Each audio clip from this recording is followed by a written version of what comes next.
There we go. Hey guys, welcome back to another episode of YouTubers. This is our 6th episode, and I am here with my trusty friend Ashley from the Eagle's Nest. She has been with me from the beginning. She is my ride or die chick.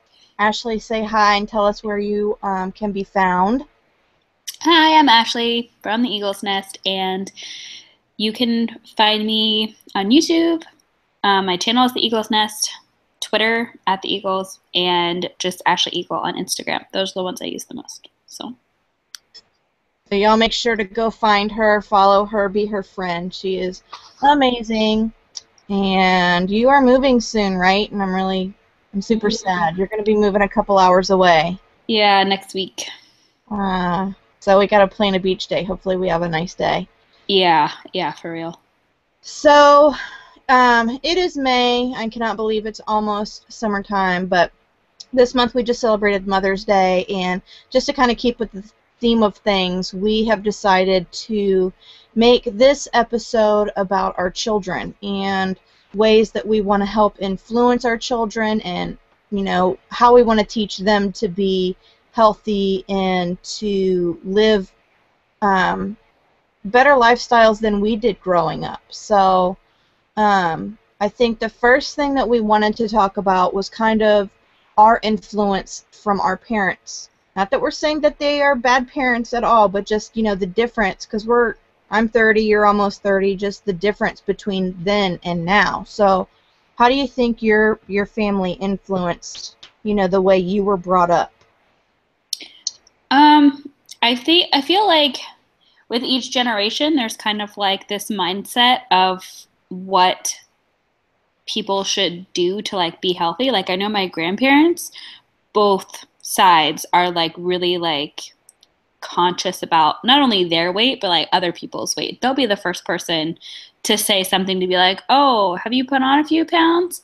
Like I remember when I was 18 and I had first like moved out and was living on my own and I wasn't eating very healthy, I saw my grandmother at my sister's confirmation, and she goes, "Oh, I almost didn't recognize you. You've gotten a little chubby." And I was like, "Oh, thank you so much. I did not appreciate that." I love you. Thanks for pointing that out. Appreciate it. Yeah. And I feel like my parents or our parents' generation, I feel like that's probably where I'm not trying to like be rude, but I feel like that's kind of like the population that like got away from living as active of lifestyles, and where kind of like I don't want to say like the whole old obesity thing started, but like I think it kind of like started becoming an epidemic like in that kind of generation more so than the previous. I feel like that is so true because my parents I don't know how old your parents are. My parents are in their 60s. They were born in the 50s. So it was like, them growing up, it was like, I don't know, what was the 60s about? Like rock and roll and partying, and like they were all about having fun, and, Coke and McDonald's and all of those major corporations that are just not that healthy, they really kind of branched out and like targeted our parents' generation as, their source of revenue. And it's like the generation before that, it was all about hardworking, like they were farmers. I know my family is a long line of oystermen, so they were always at sea, oystering, whatever it's called. I don't know I don't know what the verb is, but I think that's a great point about, the generational thing. Like our parents kind of grew up a little lazy compared to the generation before them. I mean, if you think about how technology has affected, because like TV dinners, when the microwave came out and stuff like that in the 60s, 70s, and people got away from sitting down to dinner as a family kind of thing, and they'd sit in front of the TV on TV trays. And not like that everybody did that, but that became more acceptable. It became like an actual thing for the first time ever. Yeah, like they got away from sitting around the table and talking about their day to revolving their time around whatever program was on TV at that time. I think Yeah. that's so true. Screens, seriously, they've been getting us since back then. I know. And I feel like, with my family, all of the women have weight issues. I mean, it's not even a question. If you're a woman in my family, you're going to have some chub on you. But I think that in my family, we always have comic relief. And the way we deal with things is we joke. Like, we can find humor in anything. And, we can pick on each other about it. And, we all have this neck thing. We always call it our little turkey neck. And it's just a characteristic, the genes of our family, and I guess that's why I'm such a knucklehead, because that's just how we grew up. It made us feel better. If you were upset or something was wrong, you would eat and you would make jokes about it. That's just what we did. Yeah, we still kind of, I mean, I guess we kind of make jokes about it that we're all emotional eaters kind of thing. But also, I mean, my dad is like straight Italian. So my Nana loves people with food. If you're not eating her food, you don't love her. Yeah, it's Like like offending her if you don't eat. it seriously is so much like there's just like a lot of traditional foods that we eat for each holiday and stuff like that. And for Easter, a big one is spinach pies. And Averly loves green vegetables.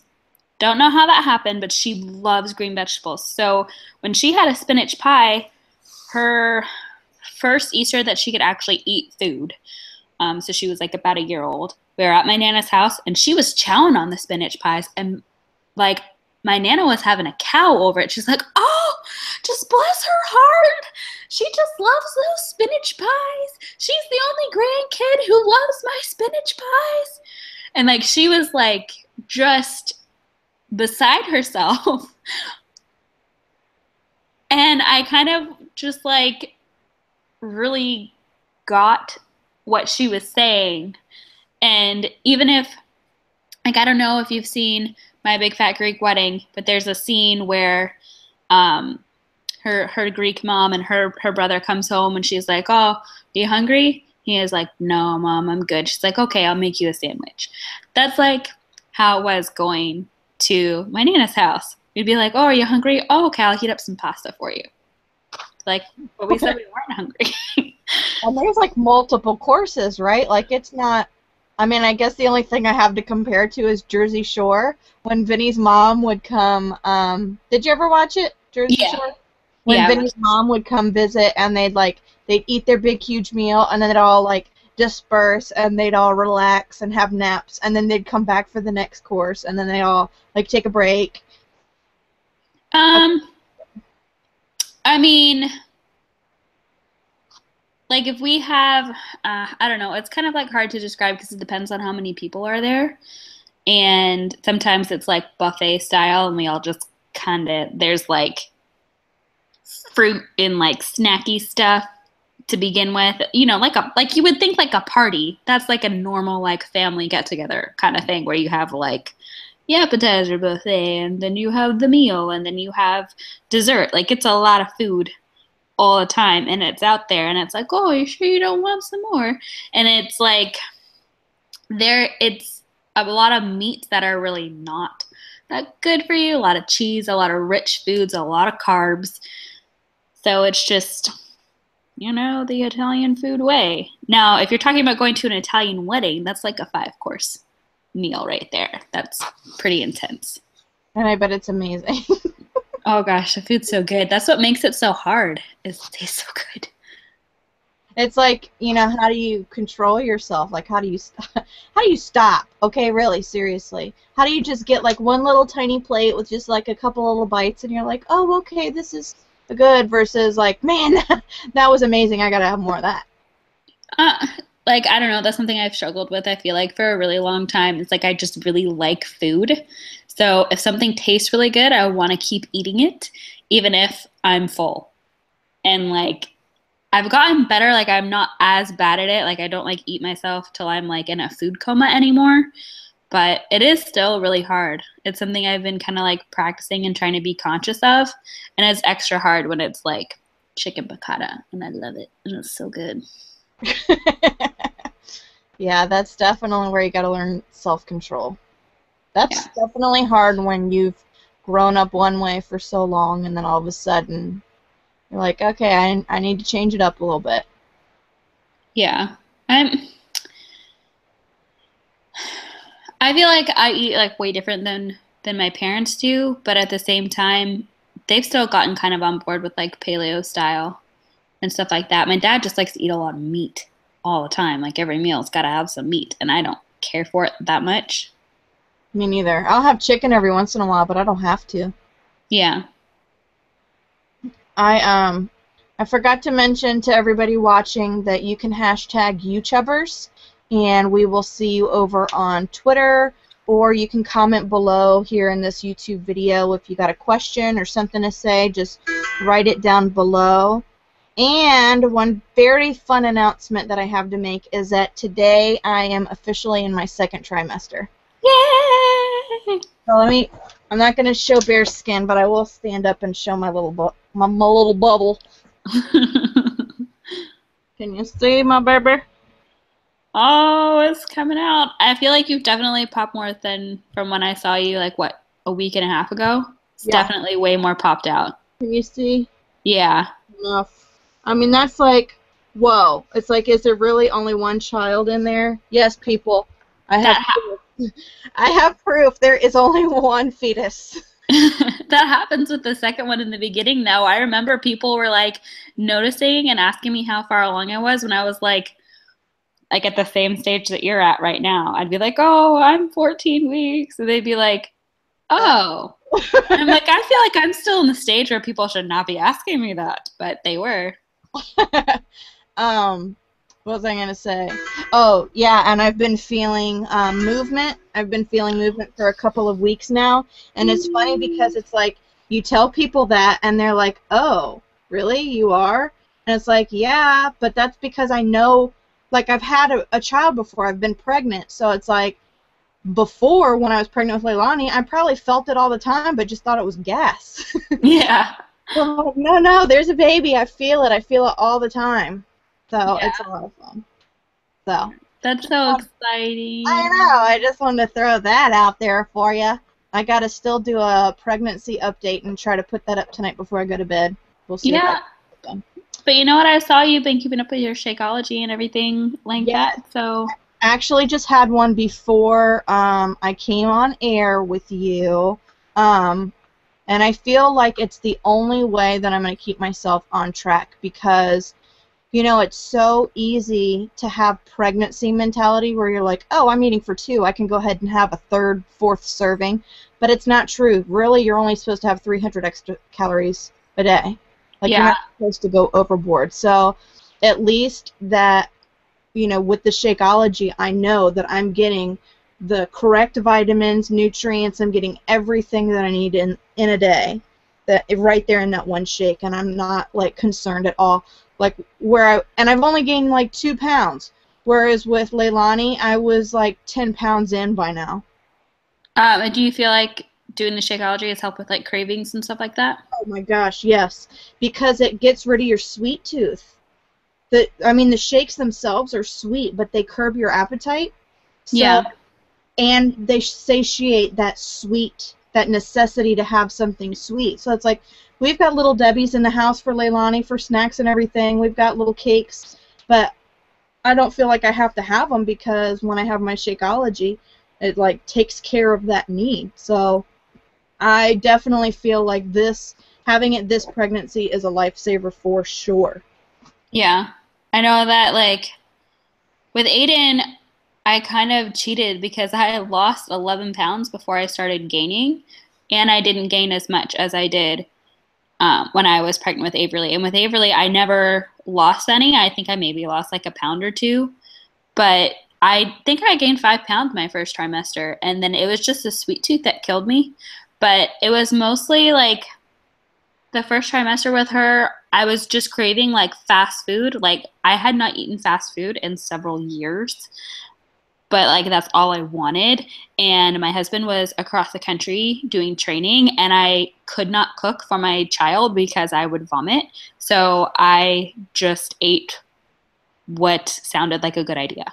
Right. But Pregnancy will get you, man. it will. It will. And you know what? I still got 27 pounds to lose from having her two It's like years the later. body changes so much just from the growing of the child and like the changes your body has to make to accommodate like another being in there and like getting it out. But Yeah. like, pack on that extra weight. That's tough. That's never easy. No, but like I did let it kind of get away with me. I'd be like, oh, well, you know what? I'm pregnant and I'm really craving this. I really want it. So I'll have froyo every night this week. I'll have a cheese Danish for breakfast. Like the sweet tooth killed me. It killed me with her. And I feel like I finally like have gotten it under control because it followed me all the way through like breastfeeding. It was so bad. But I read a really interesting article about how the like cheat day can sabotage your whole week because when you eat the sweets and you eat the sugar, it starts that up and down spike. So your body will crave it more. And that's how you kind of get in the trap of like falling off the wagon, quote unquote. So That makes so much sense. Because it's like, you think about it, nutrition is 80% and the physical aspect is only 20%. So yeah. you go to the gym every day, you could spend hours in the gym, but if you're eating junk all day, if you're consuming way more calories than you're burning, it makes no difference. Well, even if you're consuming the wrong kind of calories, like it doesn't matter if you run marathons, if you're carb loading with freaking McDonald's, your arteries are still gonna freaking firm up. Absolutely. Like it's cool. Like there are just some things like you can't undo. And yeah, nutrition is a huge, obviously it's 80%, so that's huge. It's so huge. Oh. So let's get back on track here, talking about teaching our kids. I know one thing that we had mentioned before coming on was like how we want to teach our kids body image, positive body image. I feel like it's so important. There are so many quotes that I've heard about like try to fill your kid's self-esteem bucket up enough to where like no matter how many people poke holes in it, it still stays full. And I just think that there's so much body shaming, whether it's people who are plus size that are skinny shaming and saying people are too skinny, and it's people who are skinny that are like calling people who are overweight out. And it's just like we're all different and we're all like genetically made differently. So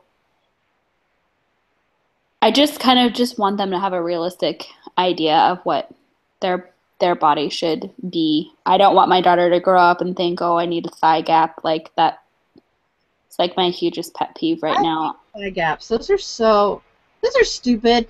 Let's be honest. A thigh gap is stupid. Not saying if you have one you're stupid, but it's very unrealistic to think that all women have it. So to show these hot girls in like advertisements for clothes and like popular shows, like, come on, guys. We don't all look like that. No, and I mean I they're get chub just rub quite often. huh? I said, as a matter of fact, I get chub rub quite often because Oh my yeah. thighs always have touched. They just, even when I was my thinnest at like 128 pounds in middle school, my thighs always touched. That's just genetics. It's just how it goes. Yep, mine totally did too. I remember, oh, this is kind of an embarrassing story, but I remember like going over to a friend's house and like, I would wear the short shorts or whatever, but they'd ride up because my freaking thighs were touching. So they'd like rub and then I'd get like the front like crotch wedgie thing and be like trying to discreetly pull that back down. Yeah, I just. Girl, don't even, because I always have the crotch wedgie because I always am trying to pull my waistband above my little muffin top, but because I do that, like it makes the V, Mm-hmm. I'm like, all right, it's either the wedgie or the muffin top. I got to choose one. I Embrace. mean, the wedgie you just wear like a slightly longer shirt and it covers it, so works. Definitely. Hey, no shame in that. Yeah. I just I think you posted the article about the dad bod. Yes. And while I think like some people have like taken it too far and like if they've hashtag like people who are just like Very unhealthy. very unhealthy with the dad bod is like no, that's not what a dad bod is. Dad bod is someone who's at a reasonably average weight but doesn't have like pecs and an 8-pack or whatever. A guy shouldn't feel pressure to have that either. And there's a video from BuzzFeed about men and their what's considered desirable around the world, and kind of like how society's been objectifying women for a long time, but now they're objectifying men as well. So I just think about my son and I'm just like, oh my gosh, like I don't want him to feel pressured to like look a certain way because like your body is your body. I feel like as long as you're healthy, it shouldn't matter like what. I don't know. I lost the words I was trying to say, but it's like, the whole coining the phrase dad bod just really bothered me because it was like it was glorifying the fact that there are these dads out there that while they may be healthy, they don't necessarily look healthy. They're chunky or whatever, but it's like these dads can have these bodies that are less than perfect, but then you've got the moms where they've got the mom pouch or they got the stretch marks, and then it's an issue and nobody wants to see any of that, and it's just it's just not right to have that double standard. Yeah, I feel like there's been a lot going around social media recently about like embracing postpartum bodies and things like that, and like the show your stripes hashtag and everything like that. I even was like, oh, I'm totally going to do this, and I'm going to take a picture of my stretch marks and put it on Instagram, and then I like took the picture and I'm like, oh my God, I can't post that. Like, I was like, I don't hate them. Like I love my body. I'm fine with it. I want to lose weight to be healthy, but like I thought I was more confident than I was. But you know what? The only reason you feel that way is because of the way the media has portrayed the way, like I think we talked about the girl last time, the, what's your excuse girl. Mm-hmm.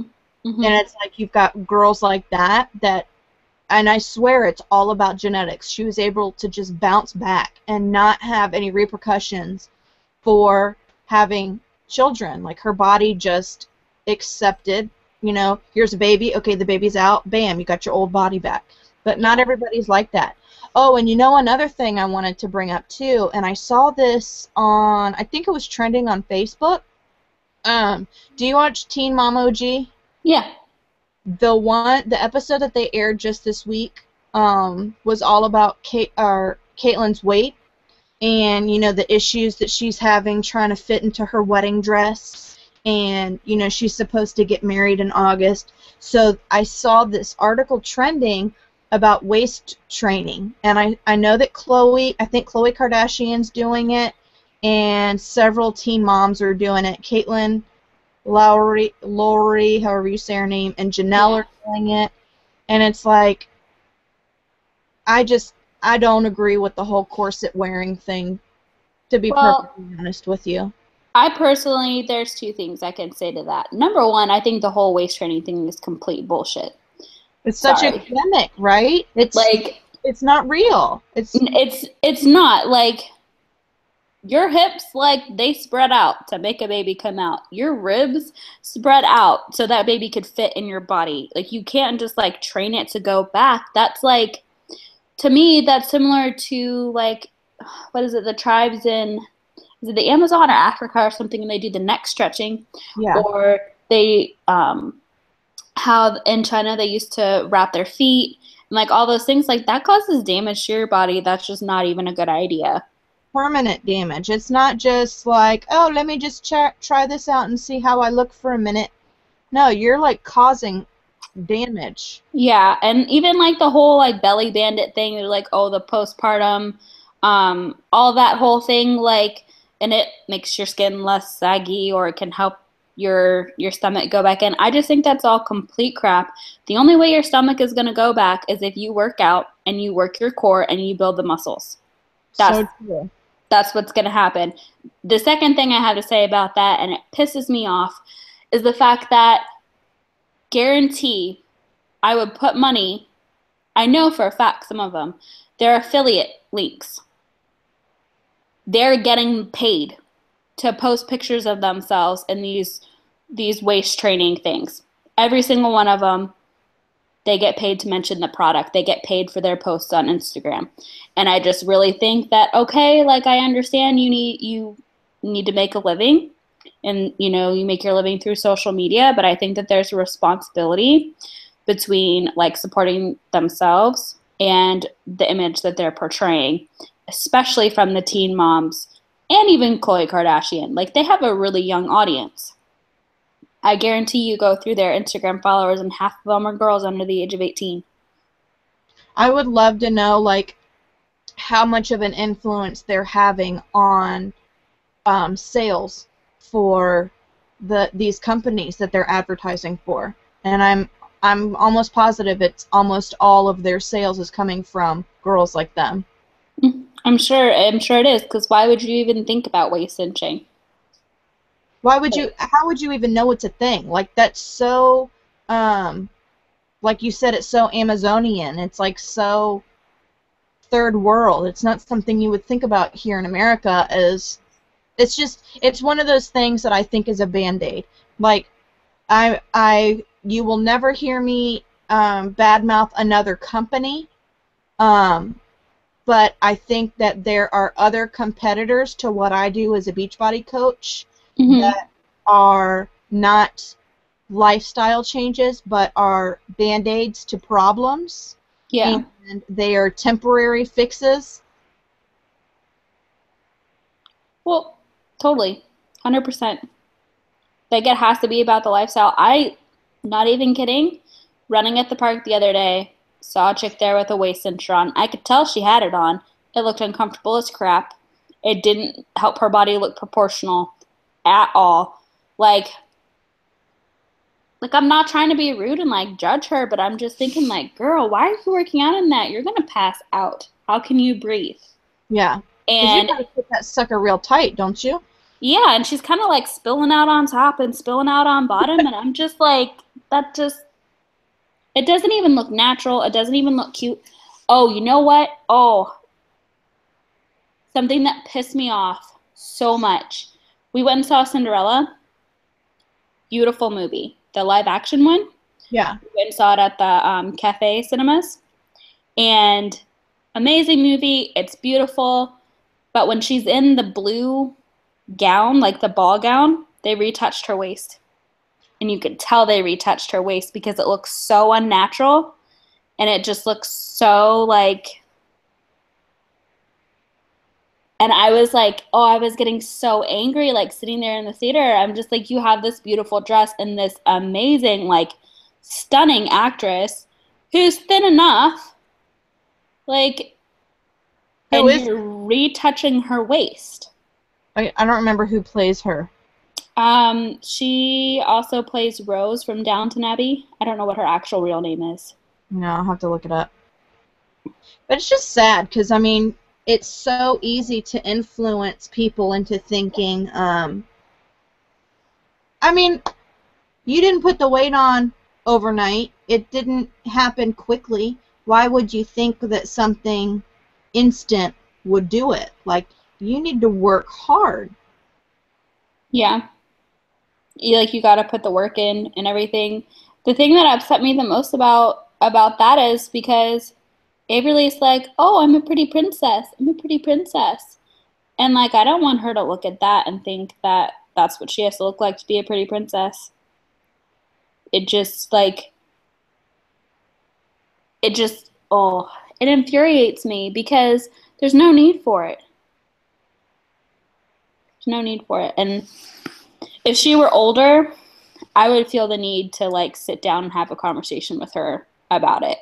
To be like, oh, Cinderella looked really beautiful in her dress, but her waist was not real. She is not really that skinny. how do you think it's going to be for you having a boy and a girl, having to teach them the difference in like loving yourself? And I think it's going to be not only just about loving themselves, but about loving people of the other gender right. as well, and like loving other people and having respect. I think that's just, I mean, obviously a lot of it is lead by example. That's a huge thing. That is true. So I feel like it's really important to not be, I know we used to be really like rude and judgmental about it when we were younger, before we had kids, but it's something that we have completely halted. Like if you're, pulling in the Home Depot parking lot and you see someone really overweight and you kind of like start having a conversation between yourselves, like not like being rude and calling them out or anything like that, but just being like, oh my gosh, like Gabriel Iglesias says, like the fluffy reactions and stuff like that. Like you start to have like the, like, yeah. And like we've stopped doing that because I don't want my kids to think that's acceptable at all. And I'm kind of like ashamed to admit that I used to do things like that. But you didn't know any better. It's not like you were doing it out of malice. No, but you know what? Like I never saw my parents do that. I never saw my parents ever like sit there. I mean, I know one time we saw someone wearing yellow leggings with like bright floral like underwear on underneath and you could see through, noticing something like that. But I don't ever remember them commenting on a stranger's weight or being rude about the way someone looks. I think too though, like when you're younger, you don't really think about the fact that it could be a medical issue. Like they could have some kind of imbalance. They could have some kind of a disorder to make them that way. Like you automatically, when you're younger, think, oh, they must have just had too many cheeseburgers, or they must have just exercised their combo or something like that. Like that's another thing that I think it's going to be hard for us to teach our children, like that my 600-pound life. I don't watch it because some of the stuff that they show makes me a little queasy, and I just can't watch all of it. But I think that, shows like that do bring about a good awareness that, there are people out there that really do have serious issues. Yeah. But I mean, like, even if they did supersize, their meal or whatever, and they do eat McDonald's 3 times a day, like, that's their choice.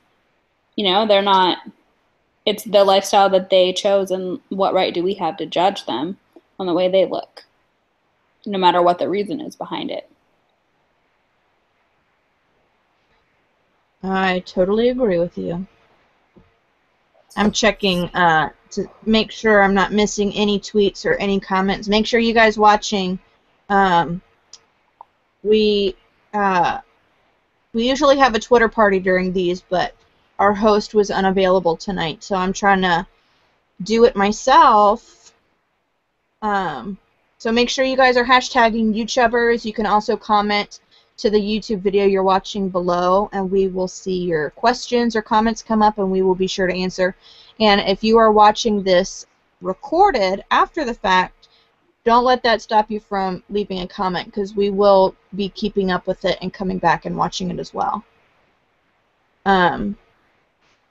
How do you think your kids are as far as eating? Like, I know for me,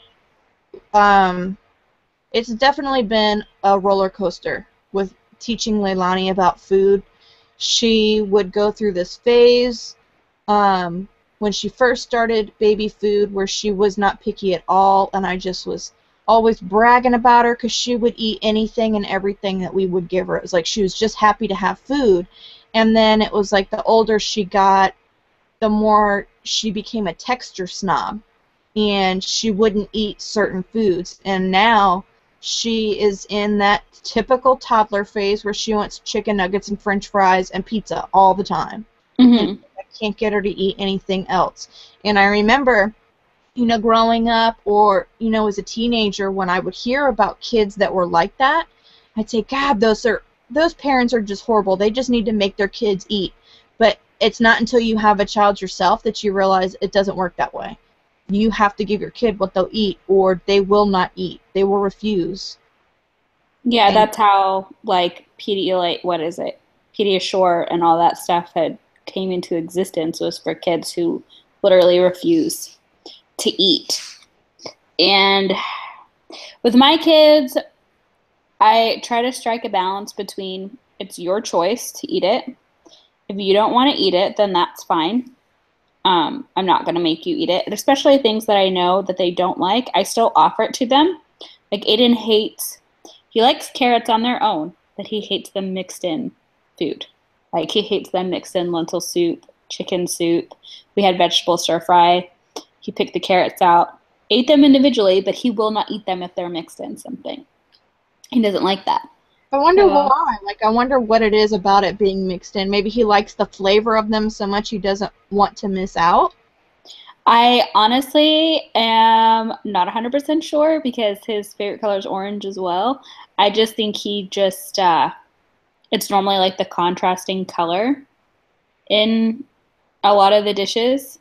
So like the soups and stuff.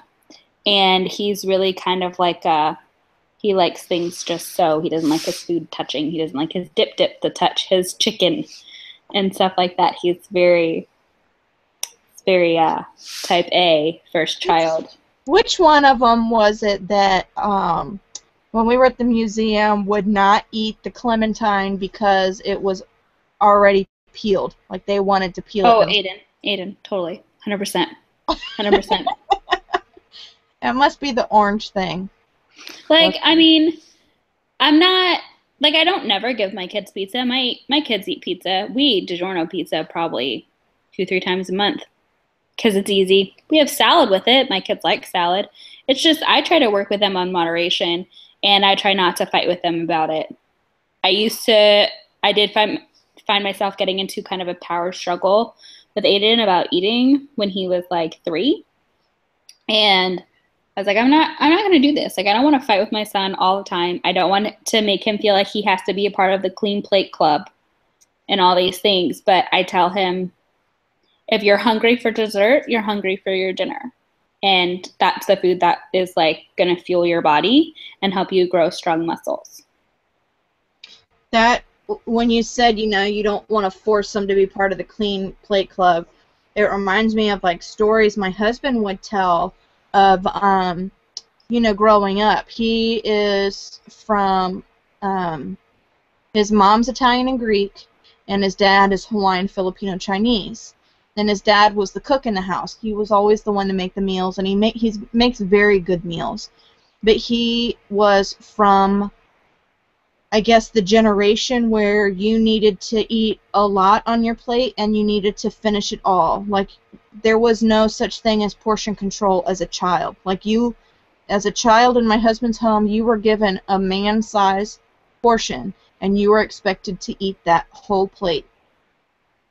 And you know what it makes me think of, too, is that, you know, our stomachs are only a certain size. Like, we have a certain size stomach, and once you continuously eat more than you should, your stomachs are going to stretch. So you're going to exceed that point. You're going to pass that wall of telling yourself, oh, I'm not hungry anymore, I need to stop eating. You're just going to continue to eat, and your stomach is just going to stretch.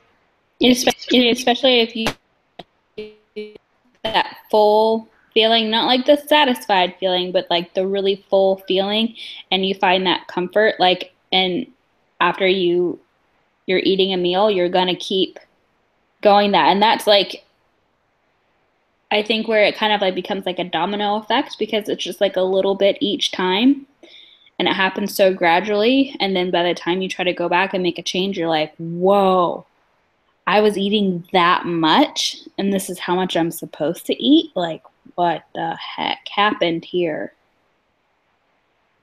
Well, I had gotten, I think it was off your recommendation. I got, I forget what it's called, but it's My Plate or something like that. and Hmm. it's proportioned for the kids already, and it's got the pictures in there of what the kids should be eating in each section, and it's like it's amazing to see what a normal portion for a child is and how small it is compared to probably what a lot of Americans at least put on their kids' plates and expect them to eat it all. Yeah. Like I don't I don't ever like if my kids say that they're I don't know.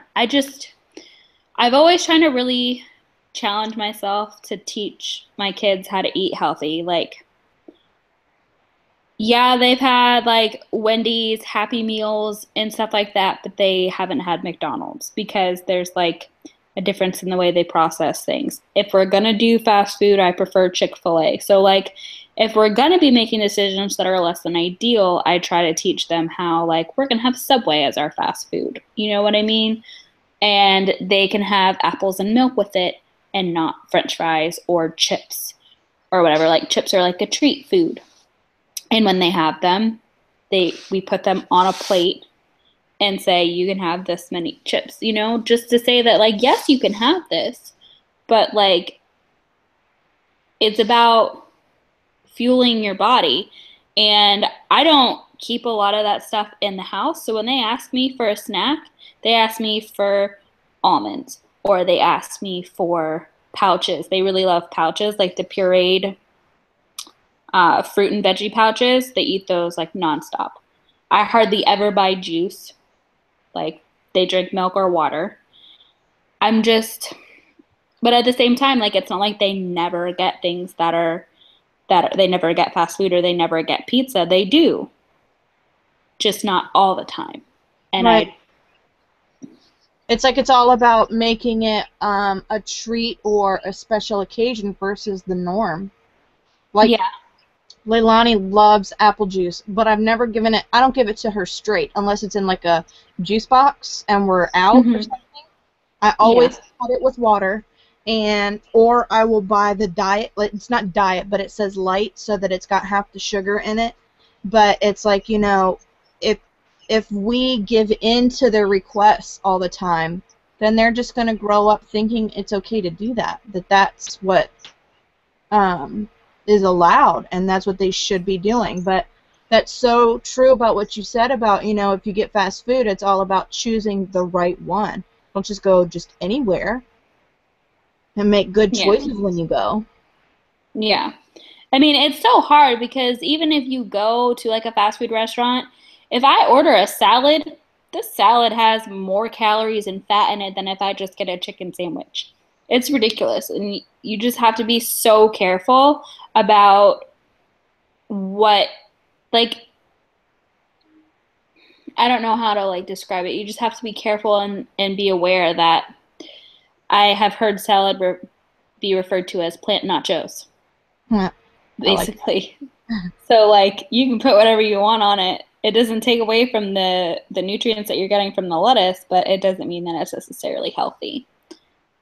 I've never seen like any like proof or any studies or anything to say that it's true, but I've always heard that fast food places rinse their lettuce in sugar water, and it makes it so that you don't feel full. It's some kind of reaction with your tongue, the sugar water on your tongue. It keeps you from getting full. I haven't heard that it keeps you from getting full. I heard that that's what they do. They rinse it in different stuff to keep the lettuce fresh because it's pre-made.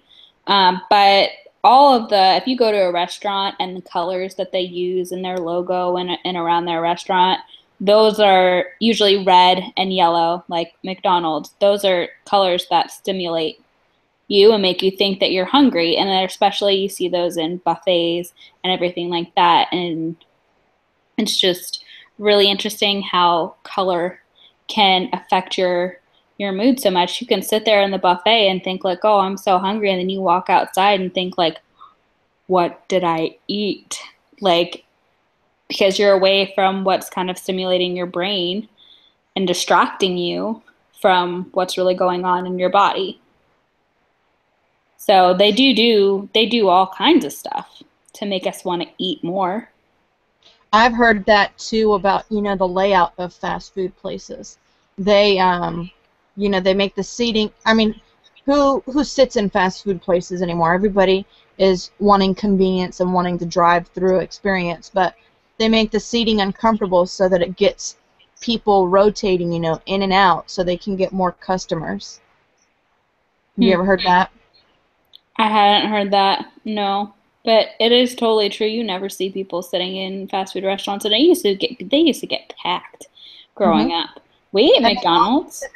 they all have playgrounds, and I'm sure it's all about, liability. Somebody probably got hurt, and there's probably some insurance issues or whatever, but they took away all of the play places at McDonald's. Wendy's doesn't have anything anymore. Like, they're all gone, and it's like, that was the thing when we were a kid. That was our treat. We never had money to blow, but once a month or every other month, we would go get a Happy Meal, and we would get like 15, 20 minutes to play on the playground. Like, that was our Yeah. fun. But it's Yeah. like We would. taking away that encouragement. I still even remember what I used to order. I don't even know if they used to still sell it at McDonald's, but like we used to eat, I don't want to say regularly, but we ate a fair amount of McDonald's. I would get the chicken club sandwich, and I would get their spicy mustard sauce and dump it all over it.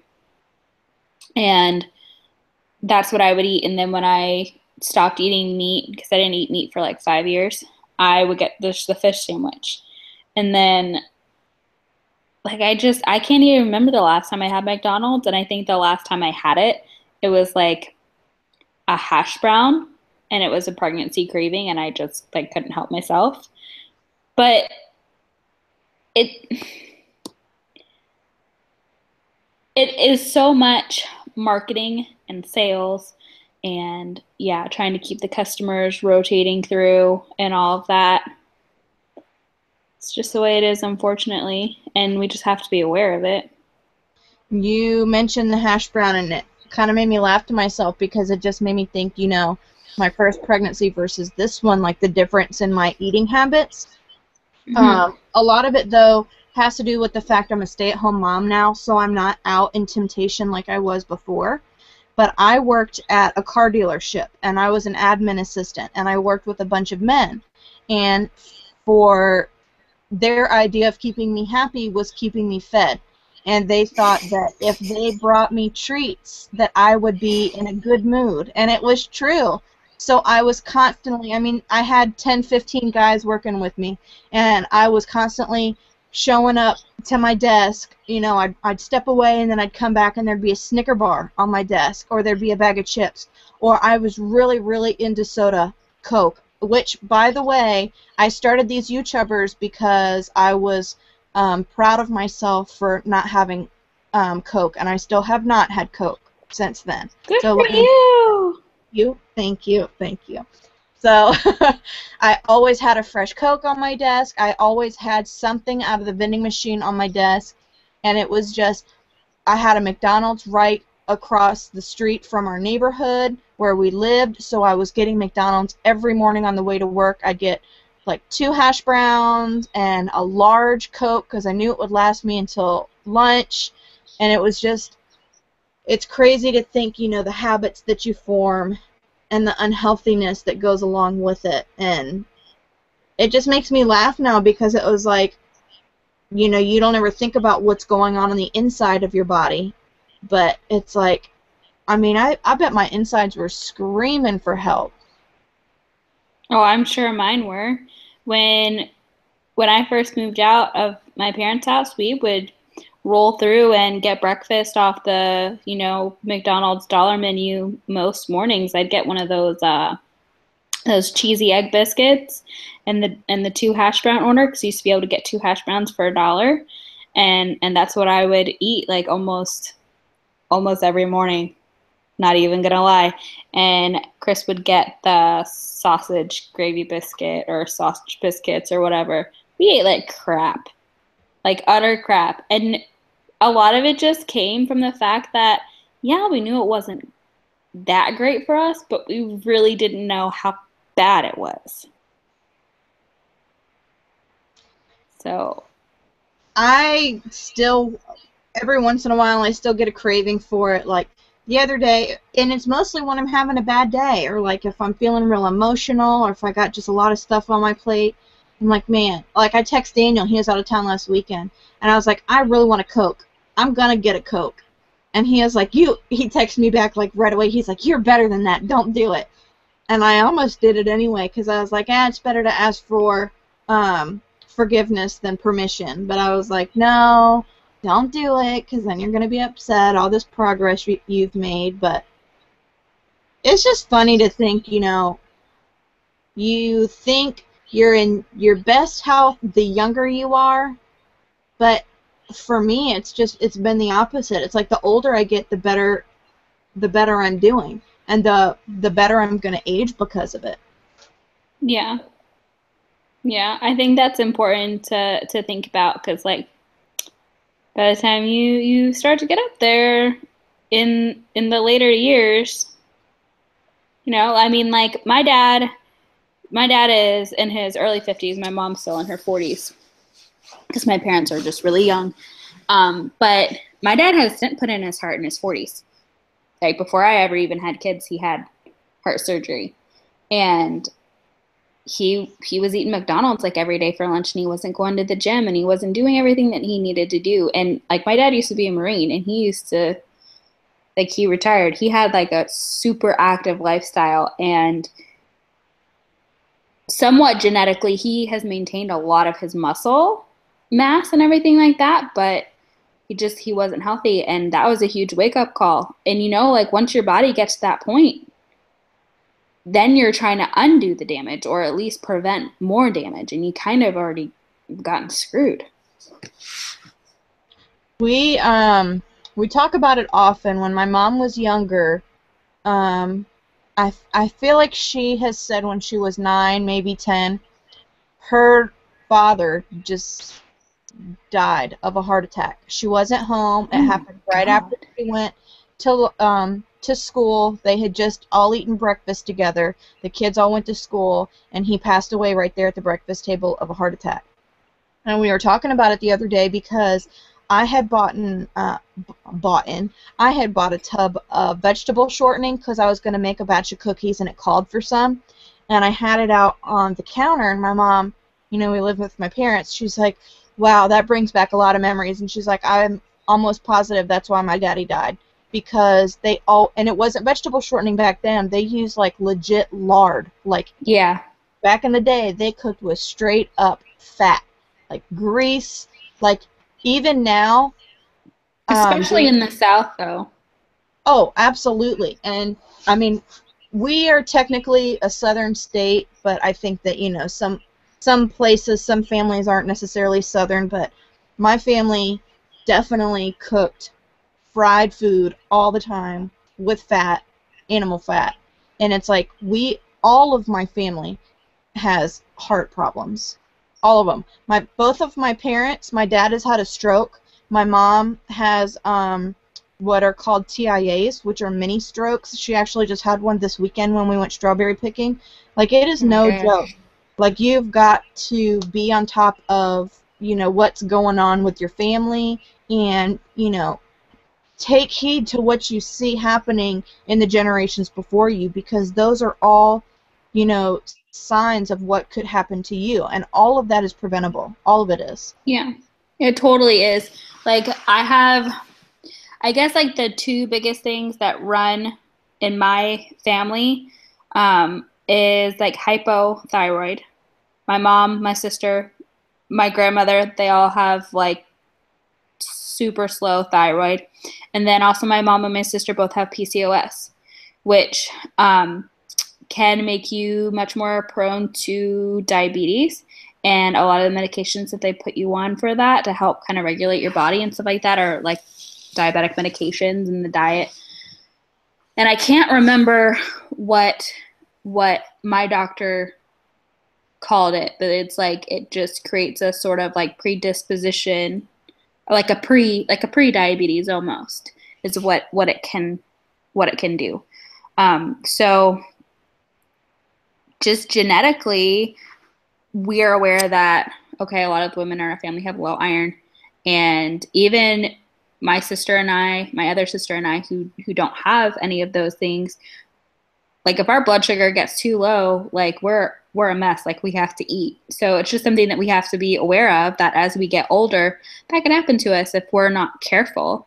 So I just try to watch my diet and say, like, not my, I just watch my food intake and try to make sure that I'm eating complex carbs and I'm eating a lot of protein and things like that are going to keep my blood sugar levels even.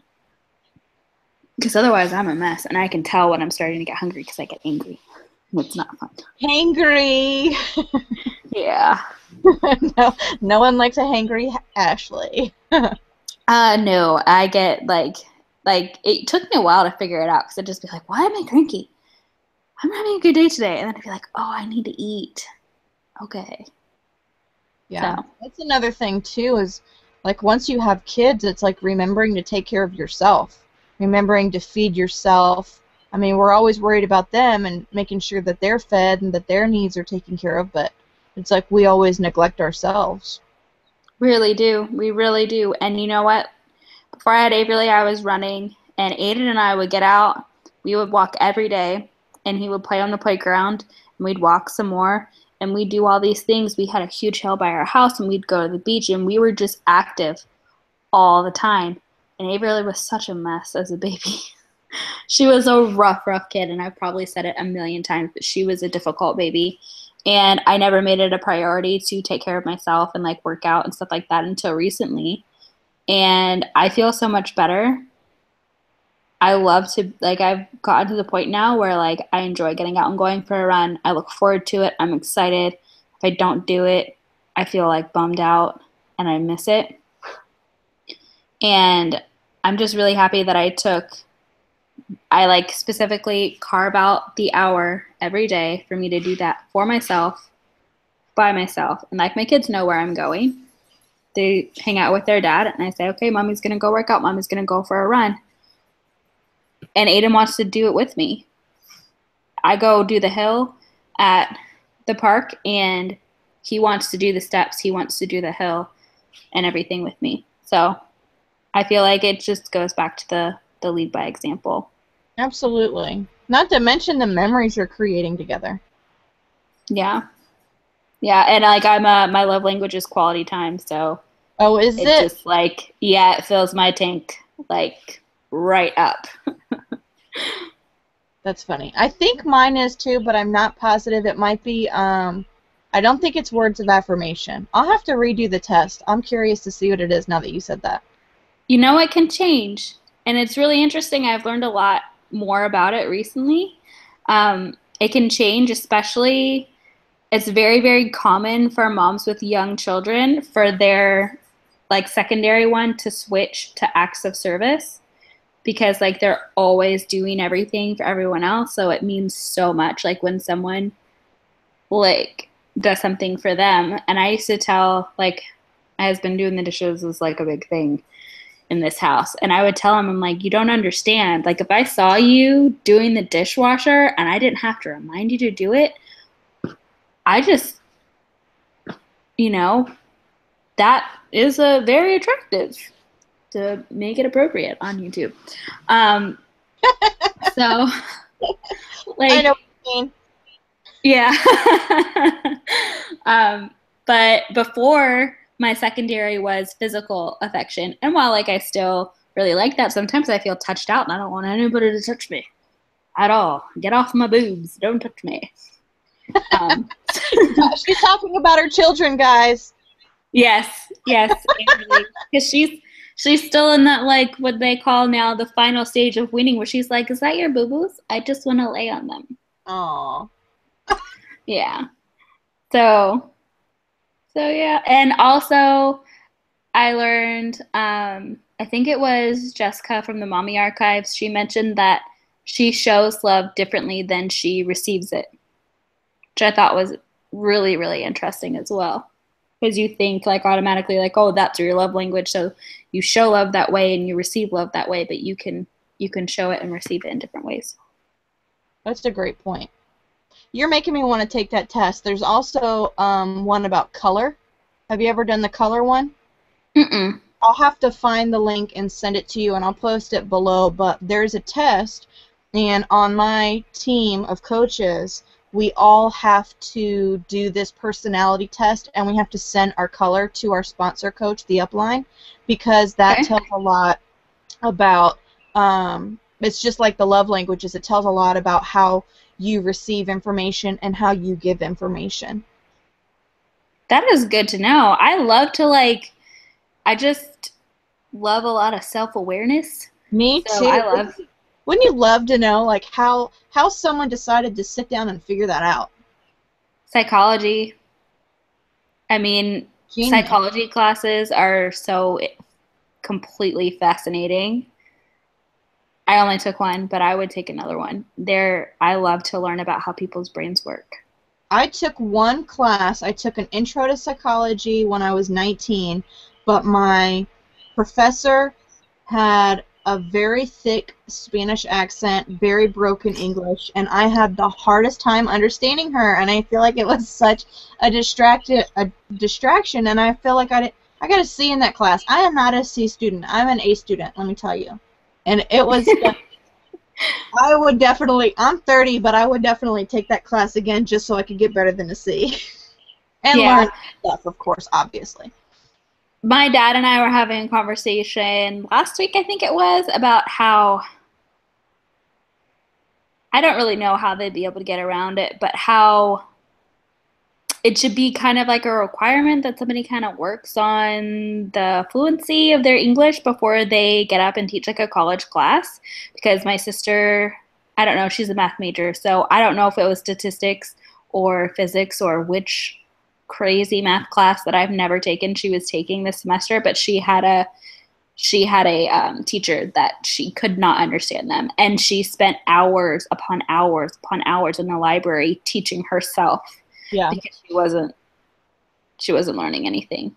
I mean, good on that person for, wanting to be an educator, but it's probably doing a lot more harm than good if, you got a student like your sister that's not learning in the class. Think of how much time is wasted. Well, I mean, but really, like my sister is like super, super smart. She had like above a four, I don't even know, she had like a 4 point whatever honors when she graduated high school or whatever. Like she is super, super smart and she works her butt off. So she gets really frustrated because she likes to learn, especially math. Like that's her thing. Like she loves math. So she didn't mind like having to sit there and teach herself, but she's not a B student. No. I don't like probably until like college, she probably never got a B in her entire life. Like ever. It My sucks. brother's the same way. It sucks. Like they're yeah. Yeah. Yeah. I was not such a good student. So I'm just not even gonna say what mine was. I feel like you would have been the social butterfly not caring about school. I don't know. I feel like I'm socially awkward, so like I'm fairly shy. No, you're not. Yeah, I'm way more kind of ballsy, I guess, now because I've made myself be that way. And I've also, I mean, some of that I think just comes with age, and you get more confident as you get older. But in high school, like a lot of people thought I was stuck up because I didn't talk a lot, and I kind of had like the whole resting bitch face thing going on. So, like, oh, yeah, I wasn't, I mean, like I had friends, don't get me wrong. I was just rebellious and I didn't care. So that's really what it was about. I slept in class. No, like a lot of it has to do, like I'm not trying to sound arrogant, but like, I mean, I have ADHD, so that doesn't help. Like, so if I'm having a hard time focusing and I know that I'm smart and I don't have to try that hard and I'm bored, I'm not going to. I'm just going to daydream because that's what my brain does. Like I'm older now, so I know how to keep it in check, but totally not on the right conversation right now.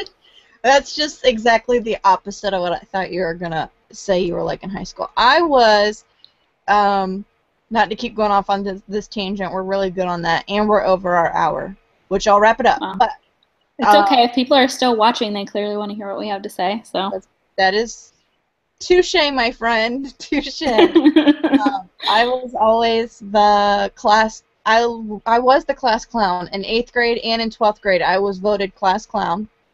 I was very much talkative, if you can believe that. Daniel and I started dating my freshman year in January. So September, October, November, December, 3 months I was single or whatever. And the rest of the time it was spent just oohing and eyeing and Googling over this sophomore that I was so madly in love with. He was a football player, and he was popular, and I was popular, but in the sense that in the community we live in, everybody went to the same elementary, middle, and high school together. So it's like you never had to make new friends. Everybody knew everybody. And it was like, oh yeah, I got a boyfriend. What's up? Come at me, bro. 15 years later, here we are married, 2 kids. Yeah, I was just like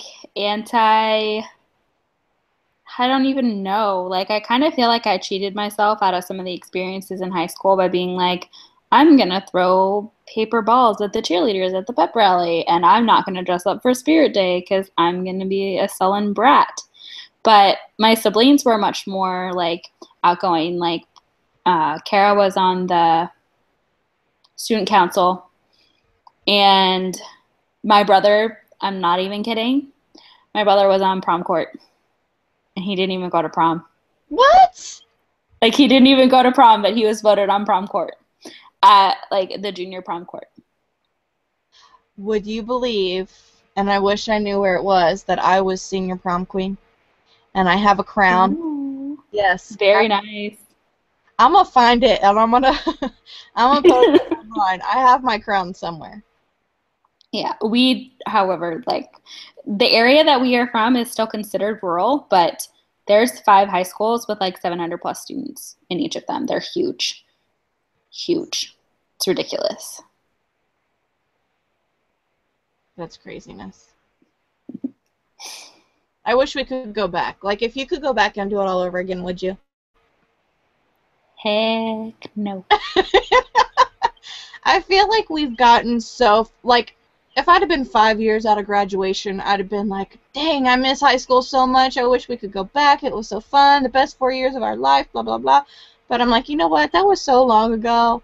Like, we've just come too far. There's no way I'm going back. I hated high school. I hated it so much. I don't even want to go to my 10-year reunion next year. I think it'll be. I don't even want to go. I have no desire. And just like, I did not like high school. You know what, though? I feel like the way social media is now, like, it wasn't. I've been graduated 11 years now, so, or almost 12.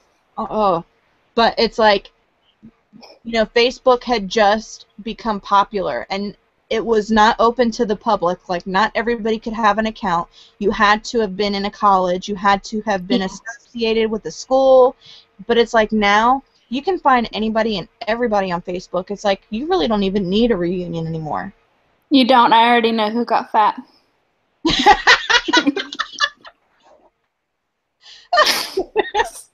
That's why people go. That's why people go to reunions. Like I have friends that I had in high school that I keep in touch with. Those are the people that I liked. Those are the people I want to hang out with. I don't want to go see all those other jerks. I don't care. That's my new favorite hashtag. I already know who got fat. I'm really writing this down. Like, I feel like they go to show off and to see how well or poorly other people are doing. That's true. I don't know. It's all about the who's who and what everybody has accomplished. Yeah. Which is fine, but I'm just not into it. Kind of just like off of my own little like la-di-da. Well, I mean, you weren't really about it back then either, so it's like, why all of a sudden would you be now? Yeah. I wouldn't be. I didn't go, I went to the dances that my husband took me to. I didn't go to any of the other ones prior to me dating him. I went to 4 proms, and it was overload, but it was a good memory to have. Because I mean, Yeah. how rare is that to run into someone and be like, yeah, I went to 4, but I mean, it's not like I failed. Like I had a husband that was older than I was, so we each had 2. Yeah. Yeah. He was older than me, but we didn't start dating until he was already out of high school. Right. So that was real fun. We had these whole like dance contracts and like permission slips and stuff like that for you to bring a guest. Because our schools are like super strict and uptight. And it had a place to be like, get your parents' permission and like your school's principal's permission to say like you're in good standing to come to the dance. And I was like, so he's not in school and he doesn't live with his parents. So what am I supposed to do with this? That's not helpful. He had to get like his employer and he had to go over to his parents' house and have them sign this permission slip and they're like, why are you dating someone in high school? What is wrong with you? And here you are, married with him, to him with his babies.